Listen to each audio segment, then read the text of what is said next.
Now, I'm going to start this off with a warning that there will be spoilers for The Mandalorian in this video up through and including Chapter 13, so if you're not caught up and you don't want anything ruined, it's a really good time to click away.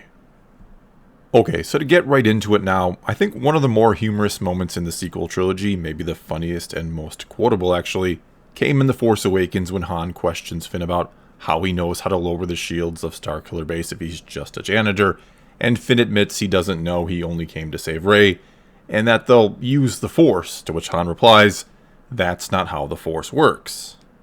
And though again, I'll admit that was a genuinely funny moment, and I do remember myself and plenty of other people laughing in the theater the first time we saw the movie, the unfortunate part is, "That's not how the Force works" kind of became one of the main problems of the sequels. There were so many times that's exactly how I felt watching those films, and it was no longer even remotely funny. And if I had to try to sum up or explain the problem I had, it's that the Force in the sequels all too often felt completely like a plot device rather than an organic part of the story or universe. It felt like it was something there just to be used by both the characters and those writing the story, rather than the Force being something we explored further and was a central part to developing some of the characters. And sometimes the Force was used just for the sake of a callback or to insert some nostalgia. And an example of everything I'm trying to say here would be when Rey uses a mind trick in The Force Awakens. It feels more like J.J. Abrams saying, "Look everybody, she used a mind trick, just like Obi-Wan did in A New Hope. Isn't that nostalgic and cool?" More so than something that would actually make sense for the character or the story in that moment. In fact, when she did that, when she used a Force ability instead of just naturally using the Force to accomplish something, like when she hit the button to close the door at the exact right moment to save Finn from the Wrath Tar earlier in the movie, which I have zero problems with her doing. Anyway, it was when she used what we thought was a learned ability, something you had to be trained to do, and something we've seen others, like Ezra Bridger in Rebels, who are going through actual training, struggle to do, that I, and no doubt others, really started to wonder if maybe she'd been trained at one point and forgot somehow. That was really the only thing that made sense to me. And the funny part about her using that mind trick, how you know it's actually just done for nostalgia, is it accomplishes absolutely nothing for the story. Nothing in the story changes by her freeing herself from that chair. Right there, locked up, could have been easily where Finn, Han, and Chewie found her, instead of Han seeing her climbing and then them all going to have to chase her down. It's not like because she was already free, she did something to save the others that had come to rescue her. Some sort of Leia moment where the one being rescued turns around and sort of saves her rescuers. It's literally only done for nostalgia purposes, or to imply just how strong Rey is with the Force. So strong she can use learned abilities for no reason whatsoever. Oh, and if you still want to show Kylo Ren have his little freak out because she escaped, you can do that after the others have rescued her. And to me, what this all says is that the writers really either only have a surface level understanding of Star Wars, or that it really is or was only about pleasing the masses and not worrying at all about the little details that really make Star Wars what it is. It's not about getting to the core of what actually makes these movies great, because one of the most important things Star Wars tries to explore is selfish versus selfless. And the idea has always been that choosing the good path, being selfless and doing what is right, is not the easy path. It's not easy to give up your attachments or wants and desires and always do what's best for the greater good. That the dark side, being selfish, is the ever so tempting, quick, and easy path, and that even one with the best of intentions can fall if they're not careful. But none of this really gets touched on or explored at all in the sequels. Most everything does indeed come quick and easy to Rey, but never is it really much of an issue for her. Never do we see her truly tempted by the dark side, so much so that we think she may actually fall, even though again, quick and easy is supposed to lead to the dark side. Nor do we ever discuss the whole attachment thing at all in the sequels, which I dare say is not only one of the biggest debates around the Jedi in the fanbase, whether or not they should be allowed to have them, but exploring it further would have or should have been a natural progression of the story after what we saw in the first two trilogies. I mean, think about it. In the prequels, Anakin basically falls to the dark side because of his attachments, because of his fear of losing Padme. But in the original trilogy, Anakin is saved or brought back to the light, both because of his compassion or attachment to his children, and because of Luke's compassion or attachment to his father. Luke having unwavering faith and compassion and, dare I say, love for his father is what brings Anakin back to the light, when in all reality, a Jedi should have done what they must and tried to destroy Vader, but if he tried to do that, Luke either falls to the dark side himself, or is destroyed by either Vader or Sidious. There's no way he's going to defeat both of them. And so this very, very interesting contradiction is one that in no way, shape, or form is ever addressed in the sequel trilogy. We never even hear attachments mentioned in those films. However, they are being addressed now in The Mandalorian. All these themes and ideas are being addressed in a show that, going into it, we didn't even know if it was even going to include the Force at all. We thought it might just be a show about a bounty hunter making his way through the galaxy. Instead, in it, we've met up again with Ahsoka, who seems to very much still believe in the old or traditional ways, if you will, when it comes to attachments. And mostly because of everything that has happened with Anakin, she refuses to train Grogu because he's already too attached to the Mandalorian, and she's seen what happens when a Jedi is full of fear over potentially losing someone they care about. We've even already seen the child get protective and use the Force to choke Cara Dune when she and Din Djarin were arm wrestling for fun, and he didn't understand what was going on exactly. And yet, curiously enough, Ahsoka still tells the Mandalorian where to take the child so that perhaps he can be found by another Jedi that will train him, but only if that's the path that Grogu chooses, which in itself brings up an interesting question to explore, which is, should all Jedi or potential Jedi have such a choice, instead of taking kids before they're old enough to really understand attachments and what they're giving up?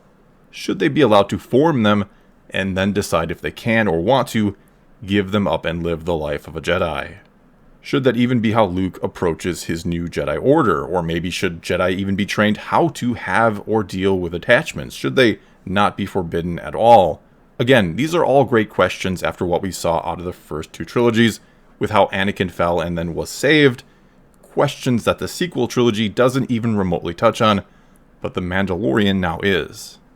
And speaking of training, we also learned that if Grogu doesn't choose that path, if he doesn't train, he'll eventually lose his powers or connection to the Force, which answers that age-old question of what happens to children who are born Force-sensitive and are never found and or trained. Well, it turns out they eventually just lose that power or potential, and I'm going to guess probably sometime after reaching adulthood, but who knows for sure. Furthermore, we learn that Grogu has had training, that even a member of Yoda's species can't just use the Force to great extent without it, which really flies in the face of what we see out of Rey in the sequel trilogy. But it also brings back this idea, and Ahsoka even says it, that using the Force takes a great deal of training and discipline. You can't just naturally be amazing at it, unless you want to take that quick and easy path and potentially fall to the dark side. And thanks to this most recent episode of The Mandalorian, where we learn Ahsoka's stance on attachments, I'm more than ever looking forward to the eventual meeting between her and Luke. I can't wait for them to discuss Anakin from their own points of view or perspectives, and perhaps debate what the future of the Jedi Order should look like, what the rules should be on things like attachments. And a show where Luke and Ahsoka start a new Jedi Order together, and one that doesn't lead into the sequels where it's all going to fall apart anyway, where these two have slightly conflicting views as they train the next generation of Jedi, including perhaps training Ben Solo, who could still be canon. Well, it could be one of the greatest Star Wars things ever, in my opinion. Heck, it probably is what the sequels should have been. But anyway, here, again, I think The Mandalorian is touching on some very, very interesting topics. Topics that the sequels absolutely should have covered, instead of being about whatever they're about. And to me, it's amazing how well and subtly The Mandalorian is indeed covering them. It hasn't become a show about should Jedi have attachments or anything like that, but it is addressing the question. And again, it certainly could lead to a show that addresses it and other topics concerning the Jedi in much, much greater detail. And I'll be honest here, when I saw the child for the very first time at the end of that first episode, when this series immediately brought a baby Yoda into the mix, I did worry a little bit that this was going to be some surface level nonsense just to sell toys. There was that fear that this was going to be like the sequels, and though, yes, Baby Yoda has certainly sold a lot of toys, the show has become anything but surface level garbage. And as I said in my review for the latest episode, one of the most impressive things about this show is everything it's bringing into the mix and exploring, while still having episodes that, for the most part, are self-contained and easy to follow. I have several friends and family who are casual or even really non-Star Wars fans who tell me what they think of each and every episode, and they almost always love these episodes. And the questions they're left with about a character name being dropped, for example, don't frustrate them. They only intrigue them. It only makes them want to learn more. Because as I've tried to explain before, though I still see people complaining about this, using characters or story threads from elsewhere is by no means a problem, as long as they're basically used as new characters or ideas in the context of the current story. Just because Thrawn gets name dropped doesn't mean you have to know everything about him right there and then, every little detail of the story, to understand how he'll be used in this show. I mean, the only difference between Ahsoka asking where Thrawn is over asking about some other character that no one has ever heard of is part of the audience knows the backstory while part doesn't just yet. But either way, a good story will let the audience know everything they need to know right in the story itself. It won't make huge assumptions about what the audience knowledge level is, unless it calls itself a direct sequel or continuation of something from before. For example, if The Mandalorian was literally calling itself a sequel to Rebels, or if one comes about, then the onus would be placed upon the viewer to have seen or know pretty much all there is about the story or series it is based on. But since it doesn't do that, expect this series to eventually explain everything you need to know about these previous characters or story threads. So anyway, here to wrap this up, not only does The Mandalorian feel 100% like Star Wars and tackles the issues the franchise always has, but it's the perfect gateway to get more people into Star Wars, and not by being surface level nonsense that plays on nostalgia and throws force powers at you like they're nothing, like the sequels did, or because it's a story that feels like it has to deconstruct the franchise and try something completely new with the franchise like The Last Jedi did, but because it decides to embrace what's always made Star Wars great, and to be true to the lore and ideologies that have always been what Star Wars is about. Well, that's all I've got for you this time. Now it's your turn to tell me what you think about anything or everything I had to say here in this video, so leave a comment below and let's talk some Star Wars. And until next time, thanks for watching.